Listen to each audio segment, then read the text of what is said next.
पवित्र चैत्र पूर्णिमा वीर बजरंग संघ हाटपड़ा संबलपुर तरफुरु द्वितीय मीनकेतन देहेरी राज्यस्तरीय नौका चालना प्रतियोगिता आयोजित हो कैवर्त समाज संबलपुर सहयोग रे आयोजित एही प्रतियोगिता रे 36 जन प्रतियोगी भाग नहीं। प्रतियोगिता रे प्रति नौकारे 2 जन लेखाएं प्रतियोगी भाग नहीं। सोनपुर, बौद्ध, संबलपुर, बरगढ़ जिला समेत विभिन्न अंचल प्रतियोगी माने अंशग्रहण करथिले।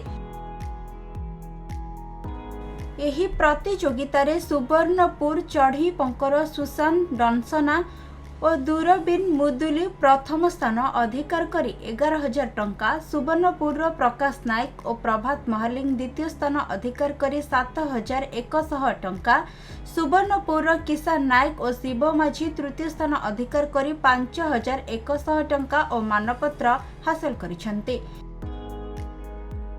नौका प्रतियोगिता उत्सव में Uttaranchal police range IG Himanshu Lal, जिलापाल सिद्धेश्वर बलराम बोंदर और बीजेपी जिला सभापति गिरीश पटेल अतिथि रूपे जोगदे विजेता दल मानकु पुरस्कृत करथिले।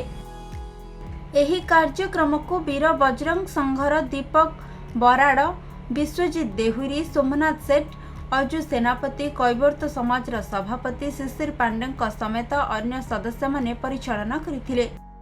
नौका प्रतियोगिता हो जे एटा हमर बहुत पुराना कालू चली आसी जे एटा खाली हमर सोनपुर होतला एटा एचिन हमर समलपुर भी तार प्रतियोगिता चालू जे 2 वर्ष हलानो एटा करूछु 2023 रे स्टार्ट करूछु 24 रे इलेक्शन बस तो हम बंद 2025 पे कराना अडे कंटिन्यू कराबा एटार चिंताधारा हला कि हमर नदी केनता को सफा रहबा और 36 टा पार्टिसिपेंट जन विभिन्न जिल्ला रो जन बहुत बढ़िया जी महानदी रे जो हमारा अयोध्या सागर अच्छी ता भितरे राज्य स्तरीय हमारा तृतीय नौका चालक प्रतियोगिता एठी आरंभ माने करा जाय छी। बहुत विभिन्न जिल्ला रो पार्टिसिपेट हेतिले तार एबे जस्ट प्रतियोगिता सरीची आयोजक बहुत भल भाव रे आयोजन करिसंती मो तांको अभिनंदन जनाउची।